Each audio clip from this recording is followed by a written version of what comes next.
Okay, everybody, welcome to the grid.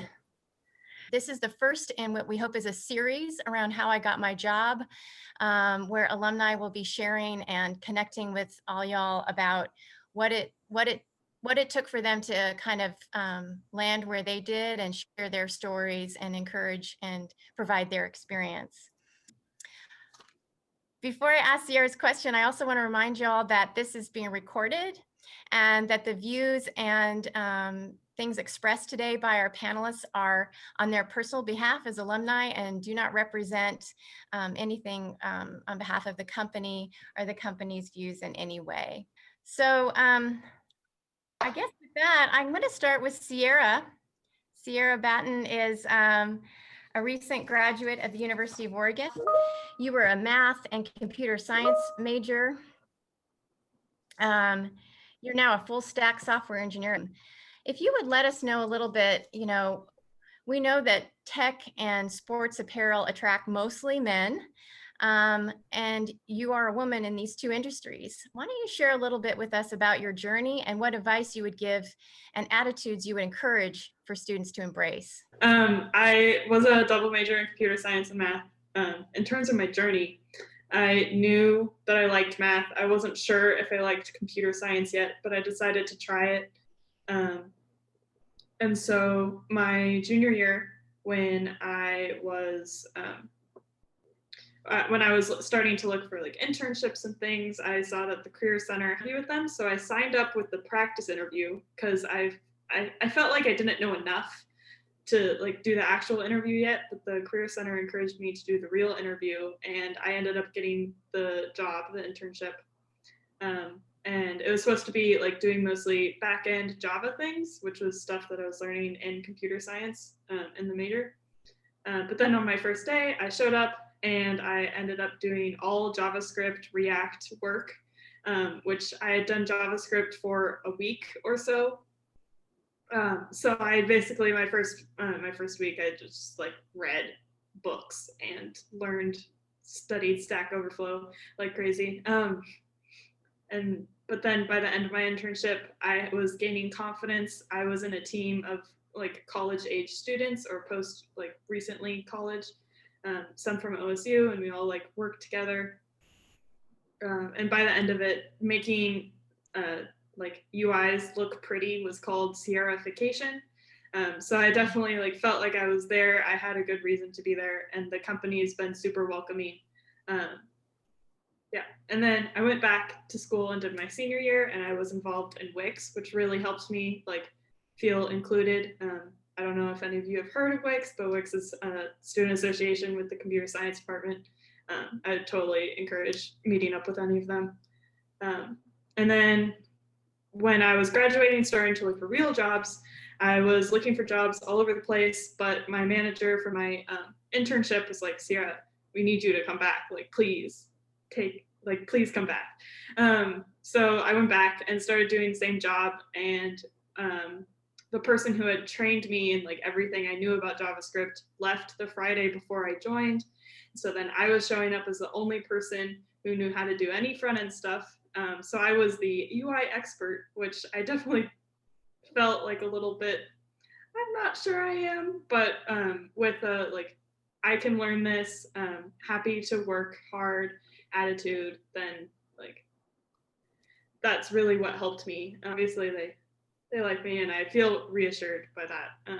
So in terms of like advice and stuff, just really be ready to learn on the job. You'll learn stuff in school and you'll learn good habits, but most of the work that you'll actually do in jobs will probably be stuff you learn while working. And then just be ready, like can-do attitude, fake it till you make it, and like be really good friends with people. Long-winded answer. No, Sierra, that's perfect. We love the start, and thanks again. I think the round robin questions going, and I'll be calling on our panelists. I did want to add again, we also want to thank our partners in this event, which includes the Computer Science Department and Eric Willis. Shout out to Eric for his career class, as well as Sociology and Psych departments, the University Alumni Association, Development and Advancement. So with that, I'm now going to turn my attention to Franklin Franklin works at Apple and is also a graduate. Um, and graduate of the University of Oregon in computer science. And he has a great journey of passion around Apple products and high octane applications to tech companies. Franklin, if you want to unmute and make sure that your camera's on, we do have this question for you. You had a vision and passion about Apple from early on, and it seems from this that you capitalize on this by doing work outside the classroom in advance. Can you share with our both technical and non-technical students how to take advantage of building up projects and opportunities outside the classroom to stay competitive in these environments? Sure. Yeah. Thanks. I can try to touch on it, I guess, from like a perspective of my experience. So I Perfect. guess like beginning with that, I kind of got lucky enough to intern at two companies who had software products on the iOS platform. Um, I got really exposed to the suite of like Mac OS and Xcode development tools that really fascinated me. I thought it was really cool that you could kind of dream up an idea and use the specific tools to write code that would run the program on hardware like Mac OS and iOS, and a user could really like touch and play with the physical software on the device. So in between the internships, I ended up creating 4 apps and publishing them on that iOS app store. I think it kind of helped me differentiate myself from different candidates around my age, kind of coming out of school, because most people don't kind of have that experience or projects on their portfolio or resume. Um, and especially, it's interesting because iOS and mobile software is a really big and competitive software market. There's lots of companies being kind of created within the App Store, so that's really cool. It's kind of also an example of how companies may care more about or a lot about personal projects and passion and not just GPA. In addition to that, side projects kind of helped me a lot during interviews because I created the software and the projects using the same software tools that hiring managers and the engineers were using themselves. So they instantly kind of wanted to know more about the technology that was used in kind of my problem solving process. And it kind of turned the interview more into a casual conversation than like what would feel like an interrogation. And it was really cool because they were also able to download it before the interview. And some of them commented on certain features or suggested feedback, which felt really cool. Thanks so much. That's great to hear about how we can do side projects and put our passion to work. Now I'm going to jump to our PR and communication friend, Chloe Shaughnessy. Chloe works at Facebook currently. She's a graduate of the School of Journalism and Communication. And she is a transfer student who had to pivot in land at U of O in 2 years and hustle through experiences. She started her career in an agency in the local community, just to remind y'all that Eugene has a lot of great opportunities too. But with that little bit of background, my question for you is, as a community manager at Facebook and serving in ad agencies in the local and regional prior, both in marketing, advertising, and branding and engagement. All of this said, what have you used most from your education and experience at U of O, both in and out of the classroom? Tell the students a little bit about sort of that non-technical roles and the opportunities that they can plug into. Yeah, hi. Thanks for the intro.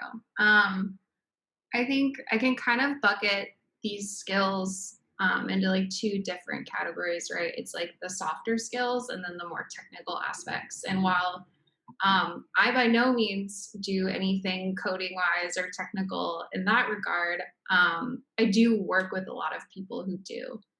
And so, from a really sort of technical standpoint, I think what really elevated me as like an applicant to Facebook was a years and years long span of time of like using the platform and knowing the ins and outs of like its capabilities, its updates, the weird bugs we run into all the time, and being able to have a set expectation for how things should work and be able to explain that not only to like clients but to people in an interview and make them feel, you know, really rest assured that like I understand their product, And I'm ready to communicate that to the people they want to talk to.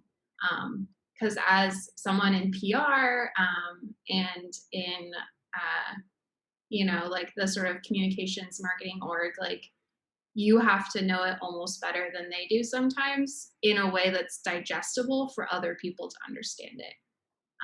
So from a technical aspect, like being at the U of O and like getting a local agency job, I was given pretty much free reign to explore these things in all of my internships. Like I was like, hey, I think we should have like a social presence. What do you think? They're like, yeah, sure, like figure it out and we'll do it.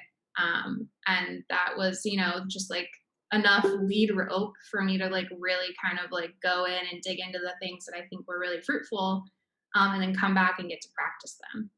And so my advice for anybody who's, trying to get in from the communications world into tech is really dig into the nitty gritty of like how those products work and like get curious about it.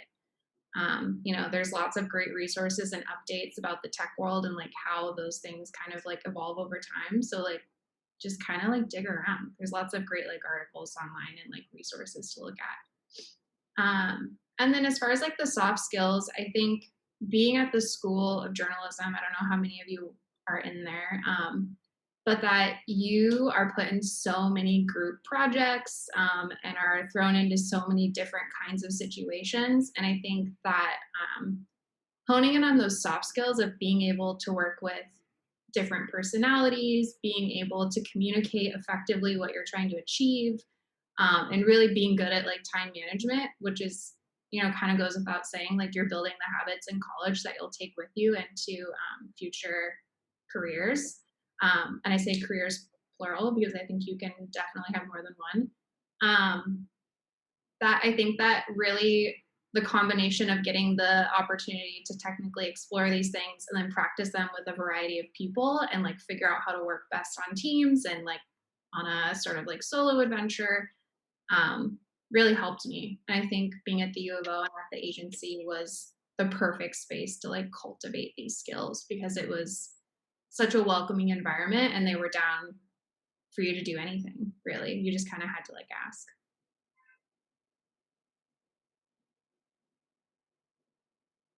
Thank you, Chloe, and thanks for that encouragement. Next, we're going to have a quick check-in and get to know Jeff Hansen. Microsoft has been where he's landed and thrived. He's currently the general manager of strategic partnerships at Microsoft. Jeff is a great example of taking a liberal arts experience and translating it into the technical world. Jeff graduated with dual degrees in sociology and psychology, and now he works on a team that establishes and executes partnerships in areas of culture that matter to people, with timely stories that speak to what's happening in the world of art, fashion, music, sports, and social causes. Native of the Pacific Northwest, Jeff's up in Bellevue most of the time now, and he's an awesome volunteer on the College of Arts and Sciences board. So with that, Jeff, why don't you share with us a little bit more as a psychology and sociology major?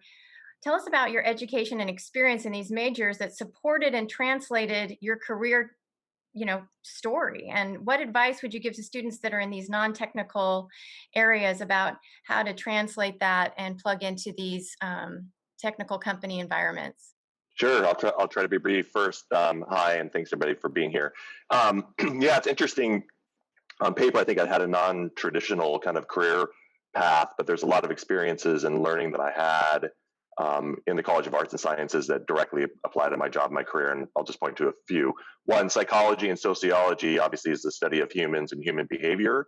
The translation of that, the direct translation of that into my career is understanding customers. And so most of the roles I've had, it's been really important to be able to take that outside in perspective and really understand and empathize with customers and their needs and their unmet needs. That's one.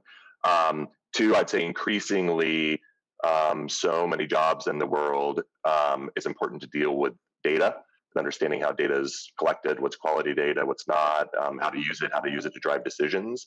And so I felt like I got a great deal of experience with my degree in that. Another one that was mentioned earlier is collaborating and how to work with a team. Even when I was a student at Oregon, at least in CAS, are really good about creating opportunities to work on projects with others and to kind of get that hands-on experience. And then another thing I'd point to is directly related to that is they're also really good about creating kind of interdisciplinary experiences.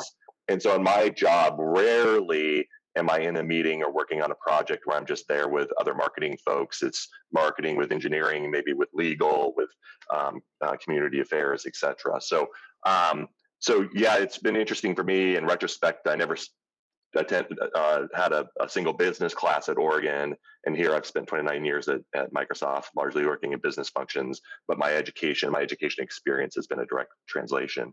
I think another part of your question too is encouraging people when you're doing interviews, you're thinking about job opportunities, think expansively and creatively about the experiences you've had and how they might apply to the role of the person you're talking to. Sometimes I think we get too narrow or too literal when we think about, oh, I'm a psychology and sociology major.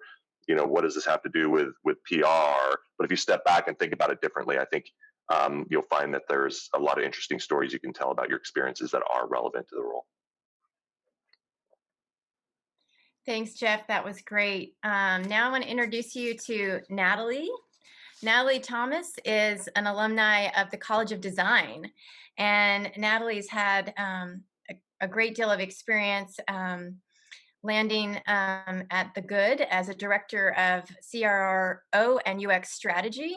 And I think understanding your story of how you moved from design into tech will be really energizing for our students. Also, Natalie was a transfer student and a first-gen student and has really a deep passion about how she can use this resilience and grit in the workplace and support students in the common path. And she's done everything from dining and specialty coffee to now landing as a director of strategy. So with that, Natalie, why don't you share with us a little bit about your design training and how you put that to work in UX CRO strategy, and how can art and design students tell their story and capitalize on their skills in the current career space of tech? Yeah, for sure. So my degree is in product design. I had a BFA from product design that I started in Eugene and finished in Portland. And I actually didn't know if I was going to do that sort of optional fifth year. And I had applied, I had gotten in, I had scholarships, but I kind of just wanted to start working because being a non-traditional student, I had been in the working world for something like 10 years at that point. And I really wanted to make this career transition into user experience design. And so while I was doing my BFA, I actually landed the internship at the Good. I was the first intern, and they only created this position because I reached out in a cold email and said, do you have a role for me? Here's why I want to do it. They created that internship, and then about a year later, my boss left, my predecessor, and they offered me his role.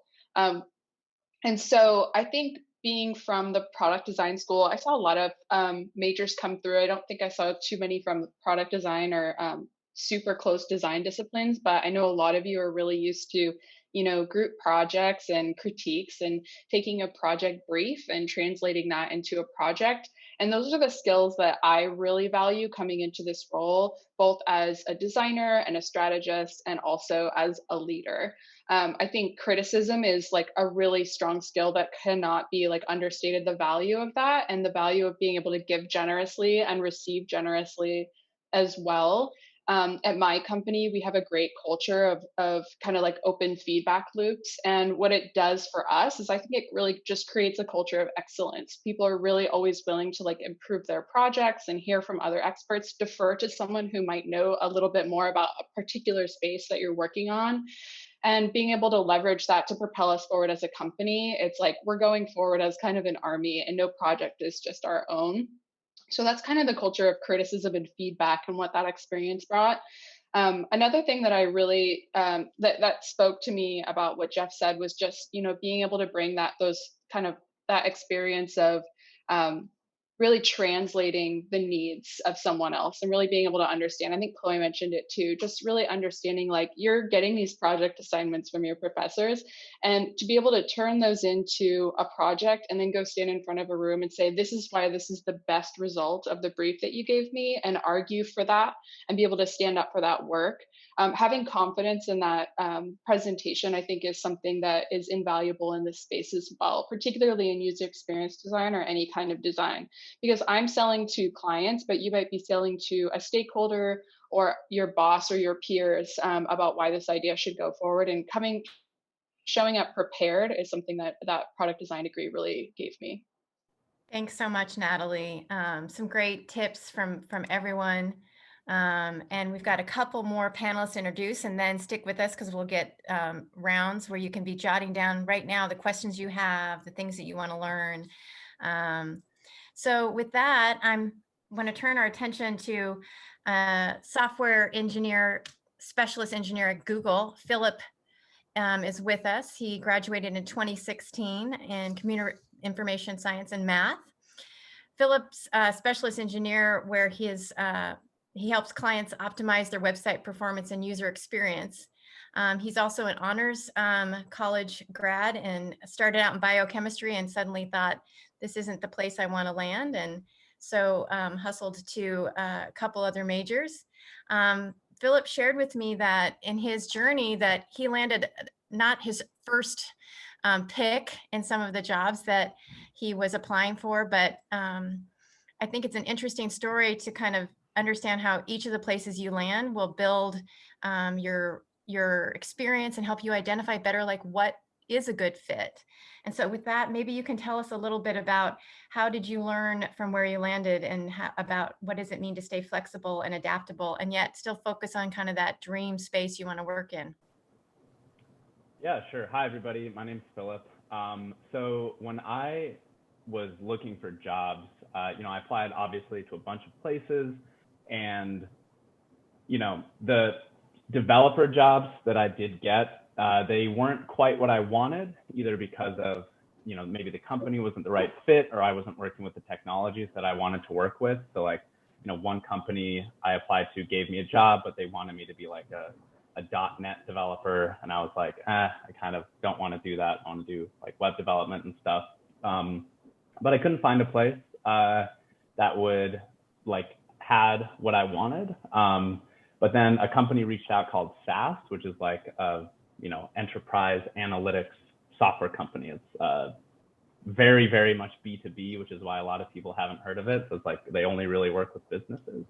And they offered me a role that I had never heard about called a pre-sales engineer, which sounds fake and not real. And I think a lot of times, there's these jobs that we don't hear about when we're in college. And I did more research, and essentially what a pre-sales engineer does is, if you're selling software or anything, you need like a technical person who is basically with the seller, the account executive. The seller is somebody who, wants to promise the world, right? They're like, yes, we can do everything that you want us to do. And then the technical resource is there to be like, well, actually, this is what we can actually do.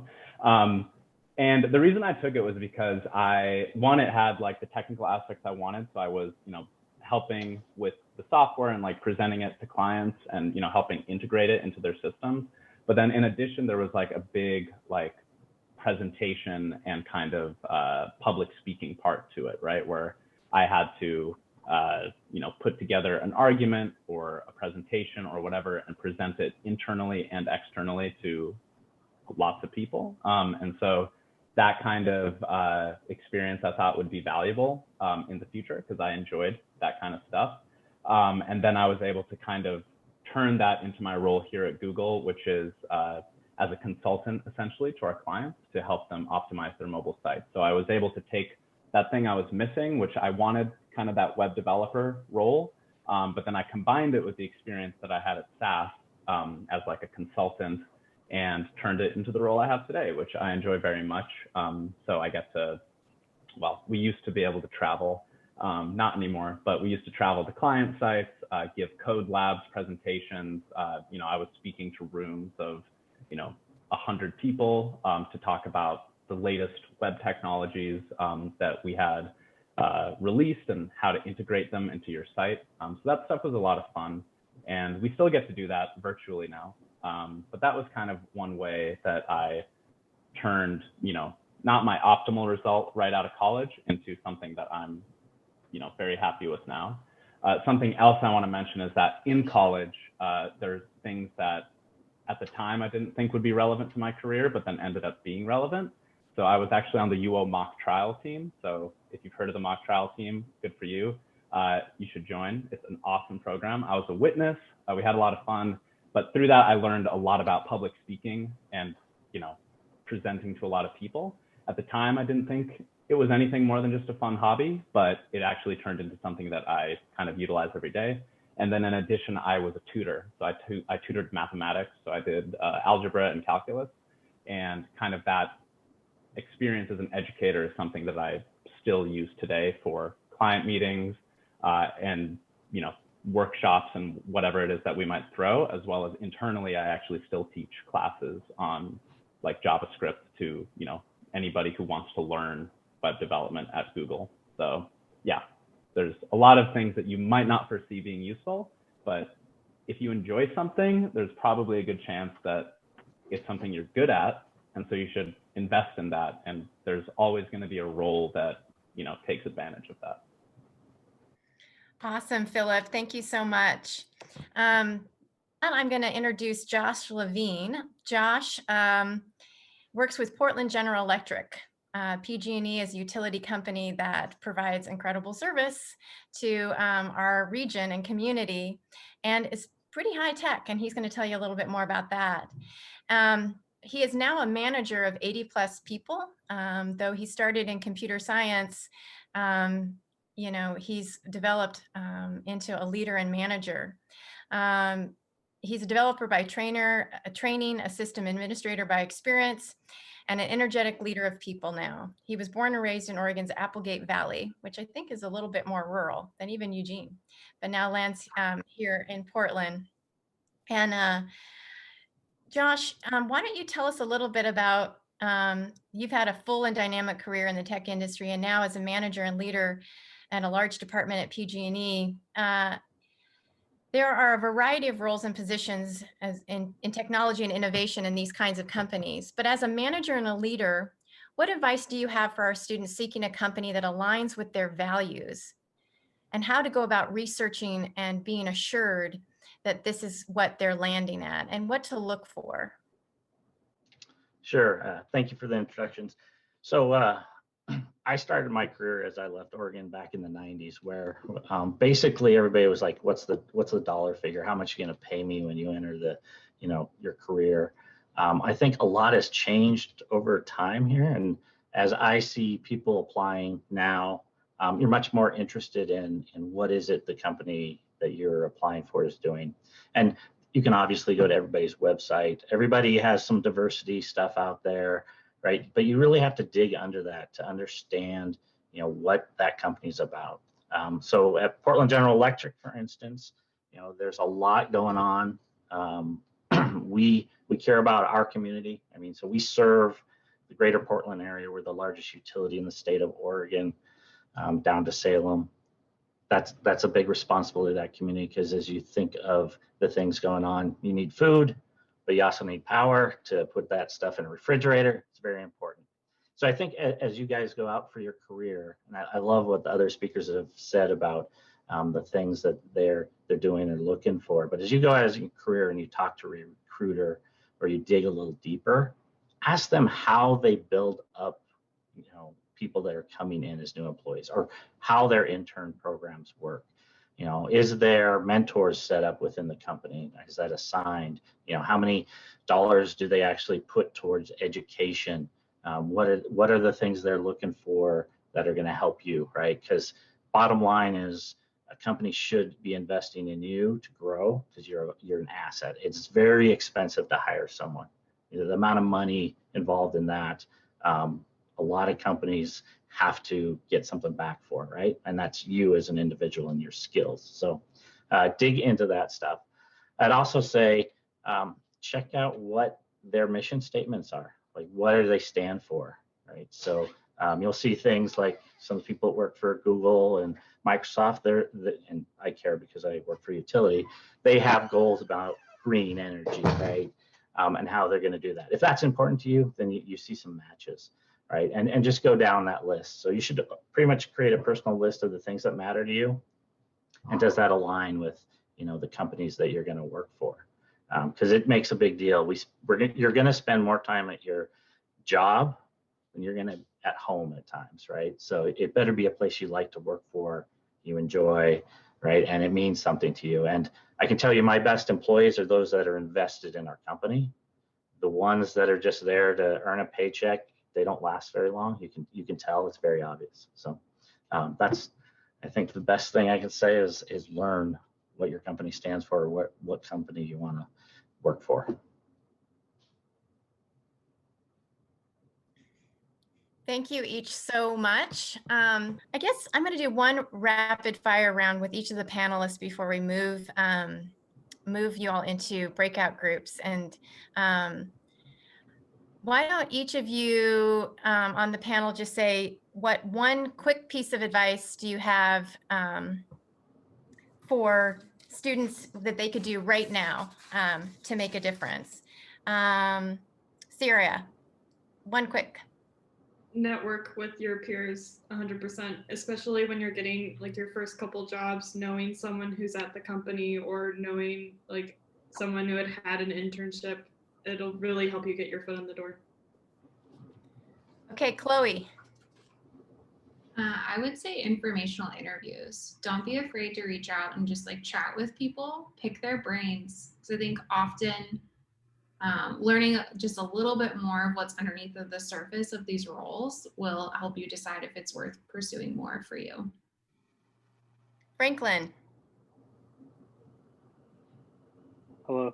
Yeah, I would say probably gathering valuable feedback as well as networking with your peers, like Sierra said, and possibly finding a mentor or a friend in the company or role of your choice that you're interested in that could help guide your resume, projects, application process, and interview feedback. Jeff.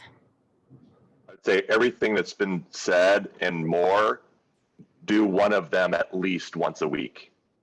For me, I'd put it on my calendar, pick a day, do a LinkedIn connection, have an informational, do a side project, join a club, attend a session like this. Philip. Practice interviews.